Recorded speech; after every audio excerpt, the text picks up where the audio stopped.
Hello and welcome to Stucratic FM. Welcome to Stucratic FM.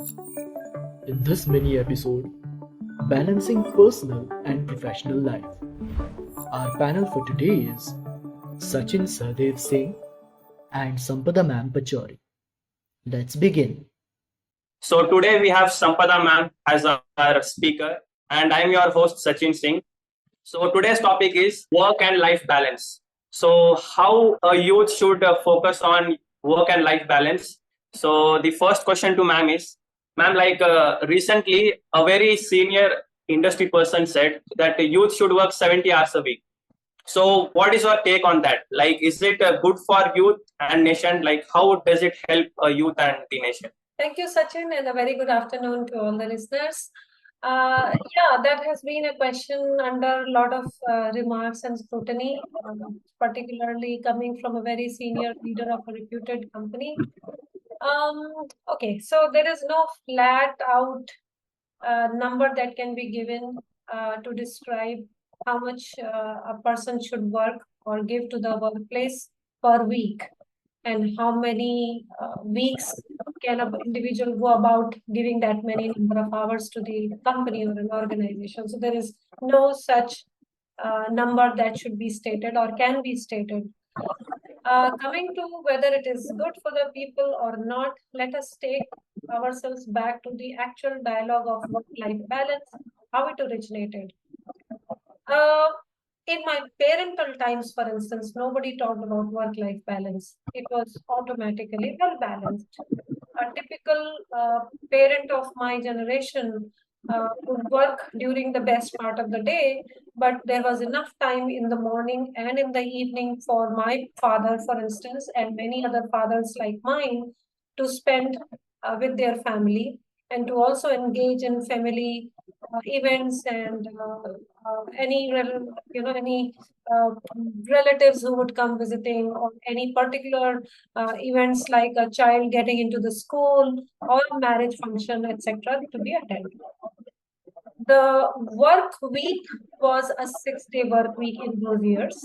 So Monday to Saturday used to be the working days, and Sunday used to be off, and that's when families bound together.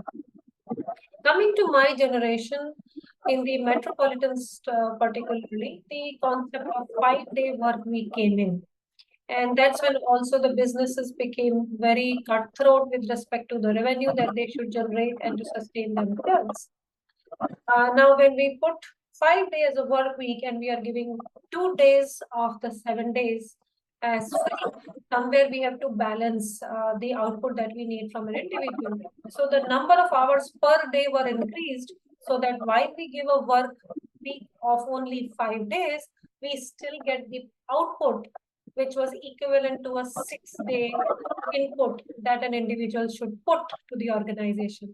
So we were not really giving that person a day extra off. We were taking more work from that person so that we still maintain the same amount of outcome. But in return, we say, okay, you take Saturday and Sunday free. Instead of 1 day, now you get a weekend free, which is 2 days. You can go out anywhere, do anything that you want with your family. Now, this concept of work-life balance started to get tweaked and twisted itself when people became more and more involved in private organizations where business revenue growth was always measured. And these measurables were directly linked to the individual's performance and productivity. And their salaries and their appraisals were affected based on their performance and the business growth. So if you want more salary, if you want more promotions, if you want more bonuses, your company should do better. If your company has to do better, all of you have to put extra number of hours, and only then your business will do better than the others in the competitive world that we live in. Hence, we were pulling more and more hours from the people. And because we were not able to train people to learn how to be more efficient, how to deliver more in the same number of hours in a day, we started giving them tasks and suggesting that you have to complete the task no matter what. If that individual has not been trained to become more efficient or more productive, and does not have the right kind of skills to increase its productivity, instead of doing the same task in 6 hours, now he needs 8 hours or 10 hours to complete the task. Because the businesses are not only competing with each other, the individuals within the organization are also competing with each other. Everybody wants a raise, and everybody wants a raise or a promotion more than the peers and colleagues, right? So this competitive venture started pushing people to work extra, to do more, to please their bosses more, and to get more money at the end of the year. This threw the work life and the personal life completely out of balance. And then in 10 years of this event going on, people started talking about work-life balance. This was never talked prior to that. Because the consequences of this extra number of hours started showing in more and more families being stretched thin. A father who's working 60 hours a week in order to bring more money at the end of the month obviously will spend 20 less hours with their children, with their wives, or with their parents. The relationships started getting affected, and then we started talking about how do we balance this. And then a new concept came: spend quality time instead of quantity time. That's another thing which I never really subscribe to. There is actually no such thing as quantity time to be substituted by quality time. Time is time. A baby who's born will always need their parents around. You can never say that, okay, you stay with the nanny all day long. I will come home late in the evening. When I'm all exhausted, I will spend 1 hour with my child and I will feel great that I gave 1 hour of quality time to my child. It doesn't work that way. And so came the new generation, which was basically devoid of the constant attention their parents would have given them. And the consequences were visible not only in the new generation's upbringing and the resilience that they came with, but also in the parents getting lifestyle diseases as early as in their 30s and 40s. More work, more demands, more competition started giving more hypertension and diabetes and other issues which these people were faced with. By the time they reached their 50s, which is us, we were already looking at work-life balance by taking retreats where we could actually go and detox ourselves. Why was there a need for detox in the first place? Because somewhere in our earlier 20, 30 years of work life, we were doing more than our body should have been drawn from.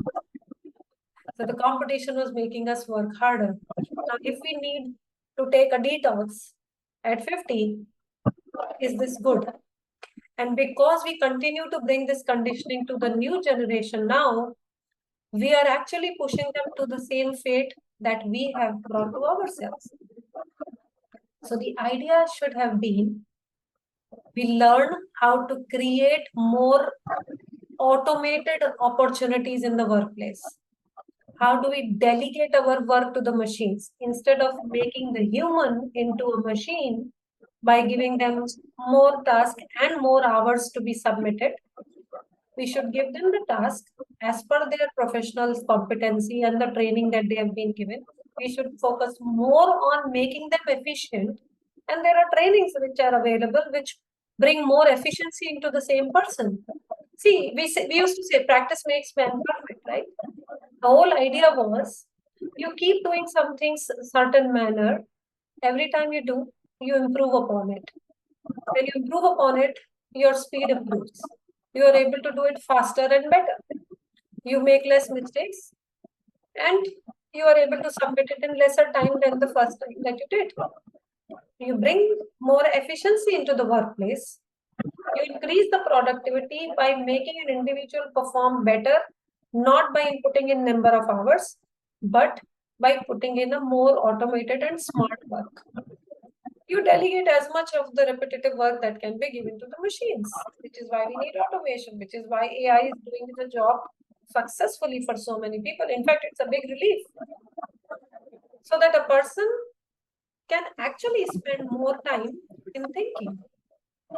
And thinking and creating can only happen in a relaxed mind. It can never happen in a mind which is in a firefighting stage all the time, which is always thinking of competition that, oh, I have to work another 10 hours before I get a break. Either your mind can be thinking how many number of hours they have to put in, or your mind can be actually relaxed and thinking of what can be the new thing that I can create. Now, my question in turn to you, Sachin, would be, you are the Gen Z and I am the Gen X. And I have told you just now the story of how Gen X brought in this tweaked and twisted conversation around work life. Unfortunately, we are giving it to you as a legacy. We should not have, right? But you have an opportunity to change it, to break this, and to actually find a more harmonious workplace where your personal relationships are not challenged because of the demands at work. What would you think of doing when it is your turn to be in the industry? Ma'am, like as a Gen Z person, so once we graduate from our college, so we'll get placed in some company. So at like initial 4 to 5 years, we'll be working. Like we won't be focusing on like work and life that much, because like if we started at start itself, if we start focusing on work life balance, then our work will be compromised so much, and like we won't get that promotion, salary, everything. So the work life concept, like it starts like after we complete our, like after 4 to 5 years of graduate, like after we cross 25 years, then this concept of work life balance will be applicable for us. But at initial, like we can't, like this work life balance concept won't apply for us. Also, like in market, like there are so many other job opportunities like trading, YouTube vlogging. So if you take that thing, so in that, like we can get so much of work life balance. Like if you do vlogging, so we can simply travel, we can be with our family, and we can earn money through vlogging itself, through YouTube. So like, yeah, yes ma'am, like so based on the profession, like based on the work which we are doing, so that work also decides how our work and life balance will be. So this is like what the general thought of like people like me are. Okay. I have one more question. Like like in my first and second year, like many of these students, we think that like after we get placed, we will work for 4 to 5 years, and whatever the money we got through that 4 to 5 years, then we will leave all the job and we will start one small business. Does this strategy really works? Like, what do you think? Well, that's an interesting question. And in fact, that's not the first time I've heard of it. And you are not the only generation who brought this up. So in my generation, I would say, when I was entering workplace, one of my seniors, who also was a good friend of mine, so he said that, it's my time, it's my life, and I'm going to divide my number of years of my life in a certain manner. And of course, each one of us is a master of our time, right? Here, no one else is coming and telling me that you have to work 40 hours or 50 hours or 60 hours. It is my choice how much I want to work. Technically, we are all working all the time any which way. The work that we are generally referring to in this conversation is the work we give to the organization, to our employer, right? So it's your life. You can choose whether you want to spend 12 hours or 16 hours a day, or whether you want to divide your day into different portions doing something else like vlogging along with your work, right? It's your choice. No one else is commanding you. You're not being penalized for not giving 60 hours to the office, because you have made the choice of giving number of hours to the office, number of hours to your private venture, and number of hours to your family. So he, for instance, said that I'm going to spend the first 10, 20 years of my life making a lot of money. And that's an ideal aspirational statement that comes from many people. And once I've made enough money at 40, I'm going to retire. So he basically thought that from 20, 21 of his age until 40, 41 of his age, he will work his life off. No personal life, The only priority is work, work, work, right? And then you have so much money. At 40, you retire. And then you start traveling or doing something else, or writing or taking pictures, or looking after your hobbies or other interests that you have. And also give time to your family, for instance. Well, that's a possibility. People can do that. People are doing that. My only statement in this case would be we just need to be mindful of the balance that we keep talking about all the time. All of this involves us in our wholesome. When we make a decision of this nature, we need to know we are operating through our bodies. We are using our brains, our skills, our competency, and our physical entity in doing this or in fulfilling this ambition. When it comes to balance, can you really hold yourself from your daily natural needs of hygiene? No. You do need to eat. You do need to take care of your hygiene. There are certain things which you anyway need to do. You cannot compromise on that. In the effort to put extra hours of the 20 years to make a lot of money, if you are compromising on what your body needs are, there will be consequences. You will not have a personal life in those 20 years, because if you have a family, the family will also demand time. So that means you're also compromising on having a companion in those 20 years of your life. If you are willfully ready to not have a companion, to not have a commitment or a responsibility, fine. But you cannot ignore your body. Your body is going to be with you. So the balance would ideally be that instead of having such peaks of peaks and crest of working time and non-working time, how about we actually spread it intelligently so that our basic survival needs are taken care of, our companion needs which help us in our emotional well-being are taken care of, our social needs which are also important for us to coexist as a society are taken care of, and then there is also space for our work and our growth, which is our professional growth. So an ideal world, I see more and more Gen Z actually recognizing the mistake that their parents like us have made, and they're actually happily moving to say no when they are being pushed beyond a number of hours in the workplace. Confidently, they say, I am not available. I will not stay back. And if you want me to stay back, compensate me. And at this point, let me also bring you to the ideal number of hours which the labor laws of India prescribe. The number of hours, so there is the Ministry of Labor actually has prescribed the number of hours that we are supposed to be giving in the workplace, beyond which we are entitled to take claim of overtime, right? So no more than 8 to 9 hours per day and 48 hours per week. So that's the limit which we have. So in June 2024, the Occupational Safety, Health and Working Conditions OSH Code 2020 decided and governs this in India, that we can only allow up to 12 hours per day and 48 hours per week. And there has to be a provision of overtime. So if per day the number of hours exceeds from 10.5 to 12, then there should be a provision of overtime. Now, if a business tells you that you have to put in more than 48 hours, first of all, they are violating this code, right? And if you are giving more than 10.5 hours in a day, you are entitled to ask for more money in that day. And there is no such thing that today you put 12 hours, tomorrow I'll give you half a day off. Then we are not staying balanced.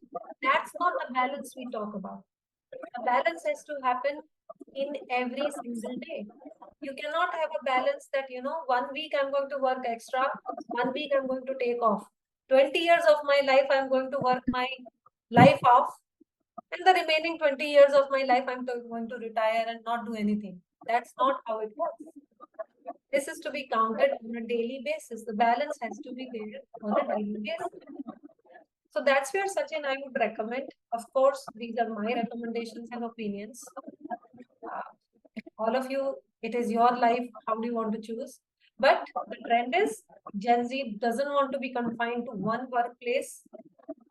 They like to do things, they like to live their life, and they have a right to. So there should be no such binding, and it doesn't really work. As I said, the focus should be more on improving the efficiency of an individual rather than increasing the number of hours that the individual is putting into the workplace per day, per week. Ma'am, like the thing which you said, like the employee, they should work minimum 8 hours in a company, and if they cross that 8 to 10 hours, then company has to pay them. So does this rule apply to all the companies, like private, government, everything? So like, is there any process to claim that, or how does it happen? Yeah, so in a fully government organization, this code would be fully in place. But when Okay. it comes to multinational companies, then the rules kind of become a little fuzzy because there are rules which are coming from the host company, which is because it's a multinational, right? So there are multiple nations involved. So the rules sometimes become very fuzzy. The way policy is interpreted, the way these codes are interpreted can become very different. So I have not really gone into the research of how this would play out and how binding it will be upon the host company, which is outside of India, to adhere to the rules. But I do know for sure that these things can be claimed for, and the HR of the company should be approached, and these codes should be clarified at the time of hiring or at the time such decisions are made. Every employee has a right to go and check with the HR what the policies of that organization are in line with this country's laws as well as with the host organization code of conduct that has been written down. Okay, ma'am. So, ma'am, the last question, like, would you like to give any tips for the youth, like how they should live their life after they graduate? Yeah, again, as I said, this is a very general question, and I don't think I can give a very flat out advice and that's the best option or that's the best way to live a life. I don't think I can ever say that. But I am a testament to a decision in my life which is not a very commonly found one. You're seeing me right here, sitting right here. I chose to be in semiconductor industry in my profession, and I also at the same time, when I was giving birth to both my children, I let go of my career. I just left my career because my choices were that I should focus on the two children that I'm bringing to this world fully. And as I told you, I never believed in this quality over quantity philosophy, right? So for me, it was important that I am there for my babies when they need me and not when I come back from the work all exhausted. They should not be available to me at my time. I should be available to them at their time. So I am a testament to that kind of a decision where I let go of my career for 6 to 7 years and then came back into professional world very slowly and gradually. And I re-entered after I made sure that my children were grown up enough to take care of themselves. Now, that is the way I chose to balance my professional life with my personal life. Each one of you can find your own formula that works for you. The common advice that I would give is always listen to what your heart tells you. If you feel that you are going to work with a lot of stress in your mind, if you feel that you are coming back with the heavy workload and the stress of the work when you are coming back to your spouse or your children, then there is something wrong. That means you have gone off balance. And it's not that you have lost the opportunity. If you see this happening, that moment itself, you start thinking and reflecting how you can restore the balance. I'm not suggesting that every woman should leave their career when they are having babies.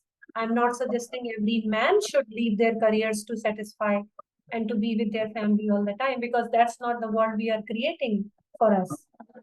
We should continue working. It is important. We should have a professional life. We should have something that is constructive to us, which defines us more than what our family is. It is important to us to have our own entity, which is defined with our choices and our competencies and skills. So do that. However, be sure that you are able to understand when you are happy and when you are not happy, and how do you make yourself happy.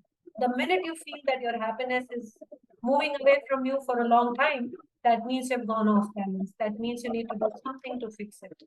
Okay, ma'am. Mhm. Thank you so much, ma'am, for the whole podcast. And that's it for this podcast. And tune in when life tunes you out. Thank you, Sachin. Thank you, ma'am.